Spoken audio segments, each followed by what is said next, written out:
आवासों के निर्माण के लिए भी धनराशि उपलब्ध करवाई जा रही है। बहनों और भाइयों, आपने देखा होगा पॉलिटेक्निक के लिए भी है, आईटीआई के लिए भी है, मेडिकल कॉलेज के लिए भी है, पेयजल के लिए भी है, सड़क के लिए भी है, पर्यटन विकास के लिए भी है।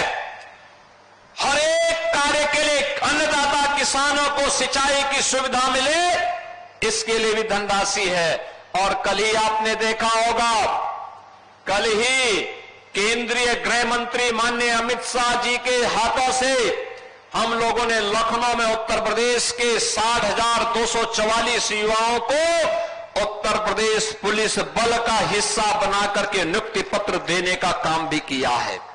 अंबेडकर नगर के भी बड़ी संख्या में नौजवान इस भर्ती में भाग लिए और वे भी उत्तर प्रदेश पुलिस बल का हिस्सा बने। मैं आपसे पूछना चाहता हूं, 2017 में डबल इंजन की भारतीय जनता पार्टी की सरकार बनने के पहले क्या स्थिति हुआ करती थी उत्तर प्रदेश के अंदर? नौकरी की बोलियां लगती थी, नौकरी के नाम पे लूट खसोट होती थी, एक परिवार का बोलबाला होता था, पूरा प्रदेश तमाशबीन बना रहता था।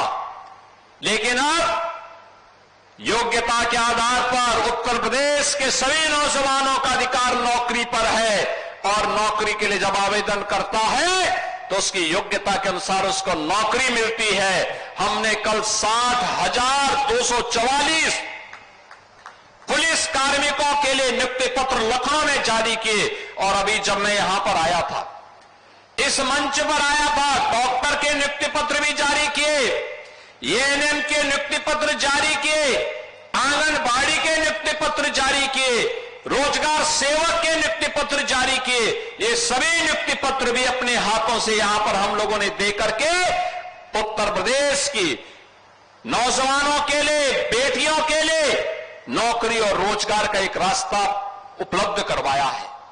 बहनों और भाइयों, कहने की आवश्यकता नहीं, 60,244 में से कल जो नियुक्ति पत्र जारी हुए, इनमें 12,045 तो केवल बेटियां भर्ती हुई है, केवल बेटियां भर्ती हुई है। आप अनुमान करिए 2017 के पहले क्या यह संभव था? नहीं। आज हम एक नए भारत में रह रहे हैं। प्रधानमंत्री मोदी जी के नेतृत्व में नया भारत विकास भी करता है तो विरासत पर गौरव की अनुभूति भी करता है। विकास या जो सड़क के नाम पर, बिजली के नाम पर, शुद्ध पेयजल के नाम पर, मेडिकल संस्थान के नाम पर, आईटीआई और पॉलिटेक्निक के नाम पर आपको उपलब्ध हो रहा है। और विरासत वह जो श्रवण धाम और शिव बाबा धाम के नाम पर, अयोध्या में राम मंदिर के निर्माण के नाम पर, काशी में काशी विश्वनाथ धाम के नाम पर हम सब देख रहे हैं। बहनों और भाइयों, 2017 के पहले एक सपना था, आज इस सपना ने ये हकीकत है। आज विरासत और विकास का अद्भुत संगम हमारे देश को भी एक पहचान दे रहा है और पहचान देने के साथ साथ उत्तर प्रदेश और देश का नाम देश और दुनिया के अंदर स्थापित करने का काम भी कर रहा है। आपने देखा होगा, लगातार सरकार कुछ न कुछ नया करने का काम करती है। बेहतर सुरक्षा की व्यवस्था कर रही है, बेहतर व्यवस्था देने का काम कर रही है। राजस्व वादों के समाधान की दिशा में सरकार के द्वारा उठाए गए कदमों का परिणाम है कि चाहे वह पैमाइश का मामला हो, वरासत का मामला हो, लैंड यूज का मामला हो, नामांतरण का मामला हो, एक समय सीमा तय कर दी गई, इतने दिन के अंदर ये होना ही है। अगर नहीं होगा तो जिसको करना था उसकी जवाबदेही तय हो जाती है। बहनों और भाइयों, एक गरीब को न्याय मिले, एक कमजोर को न्याय मिले, हर बेटी सुरक्षित हो, हर व्यापारी सुरक्षित हो, हर नागरिक के सामने सुरक्षा का कोई संकट खड़ा न हो। एक तरफ सरकार इसको प्रभावी ढंग से लागू करने का कार्य कर रही है, तो दूसरी तरफ अगर कोई सुरक्षा में सेंध लगाने का काम करेगा, बेटी और व्यापारी की सुरक्षा में खतरा पैदा करेगा, तो कानून का डंडा उसको ऐसे चपेटे में लेगा जैसे कि उसने कभी सोचा भी नहीं होगा। और आने वाले समय में उसकी 7 पीढ़ियां याद करेंगी कि कानून के साथ खिलवाड़ करने और किसी गरीब को परेशान करने की कीमत क्या होती है। आज उसी का परिणाम है, अपराध और अपराधियों के प्रति जीरो टॉलरेंस की सरकार की नीति का परिणाम है कि बहनों और भाइयों, पिछले 8 वर्ष में उत्तर प्रदेश के अंदर दंगा मुक्त उत्तर प्रदेश हुआ है। ये उत्तर प्रदेश दंगा मुक्त हुआ है, उत्तर प्रदेश अपराध मुक्त हुआ है, उत्तर प्रदेश विकास की एक नई ऊंचाई को प्राप्त कर रहा है। आप याद करिए, ये उत्तर प्रदेश जिसकी पहचान दंगों के रूप में जानी जाती थी, गुंडागिर्दी के रूप में जिसकी पहचान होती थी, अर्थव्यवस्था के मोर्चे पर बीमारू राज्य माना जाता था, आज बीमारू राज्य नहीं, देश का अग्रणी अर्थव्यवस्था का राज्य है। भारत का अग्रणी अर्थव्यवस्था के साथ साथ भारत के ग्रोथ इंजन के रूप में उत्तर प्रदेश ने अपनी एक पहचान बनाई है। आज उत्तर प्रदेश के नौजवान के सामने पहचान का संकट नहीं है, क्योंकि उत्तर प्रदेश अब बड़ी बड़ी विकास की योजनाओं को लेकर के कार्य कर रहा है। और आज ये मेरा सौभाग्य है कि मुझे शिव बाबा धाम के दर्शन करने के सौभाग्य प्राप्त हुए हैं। अभी मुझे श्रवण धाम भी जाना है और श्रवण धाम पर जाकर के इन सभी योजनाओं को आगे बढ़ाने का काम भी हम लोग करेंगे।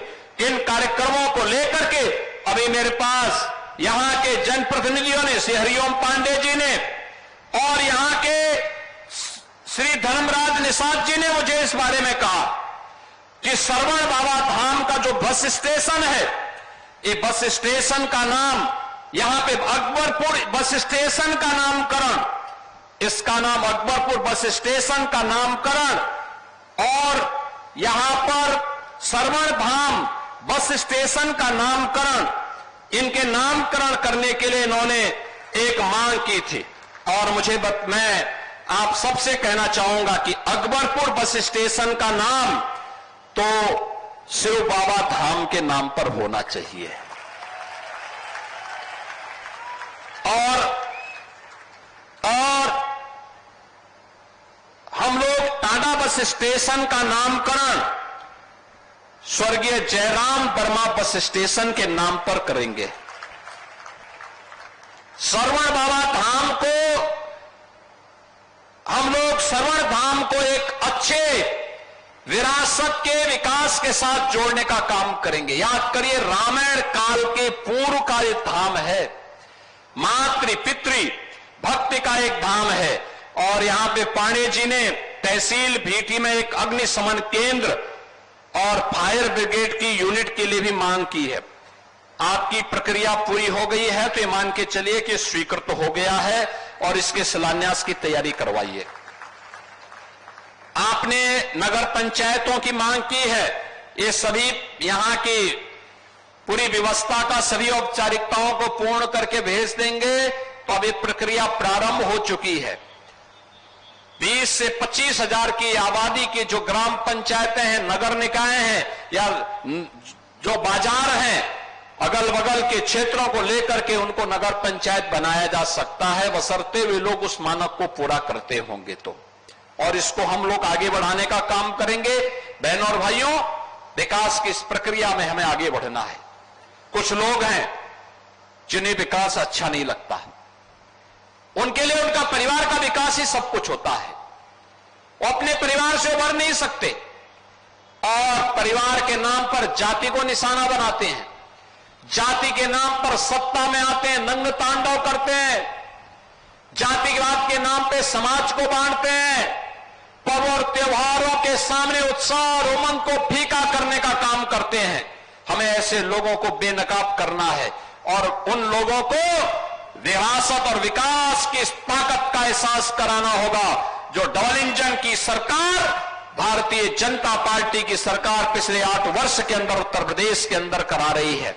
मैं एक बार फिर से कटहरी की जनता जनार्दन का, अंबेडकर नगर के जनता जनार्दन का धर्मराज निषाद को कटहरी से विधायक बनाने के लिए हृदय से अभिनंदन करता हूं, आभार व्यक्त करता हूं।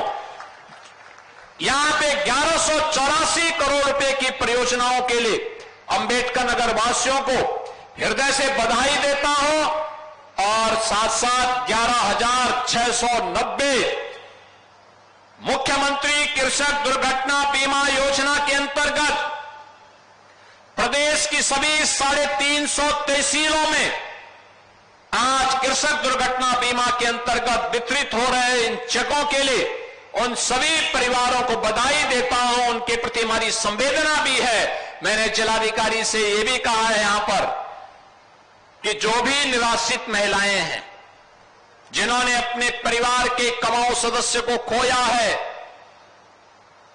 उन महिलाओं के लिए, उन निराश्रित महिलाओं के लिए निराश्रित महिला पेंशन की व्यवस्था जरूर करवा देंगे। चेक तो हमने दिया ही है, लेकिन साथ साथ उन्हें प्रधानमंत्री किसान सम्मान निधि के साथ साथ उन्हें पेंशन की सुविधा से जोड़ने का भी कार्य एक समयबद्ध तरीके से करने का कार्य करेंगे। आज ये 341 परिवार आपके अंबेडकर नगर जनपद में इस सुविधा का लाभ प्राप्त किए हैं। आने वाले समय में भी सरकार आप सबके लिए, जनपद अंबेडकर नगर के विकास के लिए पूरी प्रतिबद्धता के साथ कार्य करेगी। इस विश्वास के साथ आप सभी के प्रति मैं अपनी मंगलमय शुभकामनाएं देता हूं और शिव बाबा धाम की इस पावन धरा को कोटि कोटि नमन करते हुए आने वाले समय में अगला माह सावन का मास ही है, भगवान शिव को समर्पित मास है, तो इस मास की आपको अभी से शुभकामनाएं दे रहा हूं। धन्यवाद। जय हिंद। जय जय श्री राम। जय जय श्री राम। बहुत बहुत धन्यवाद माननीय मुख्यमंत्री महोदय। आप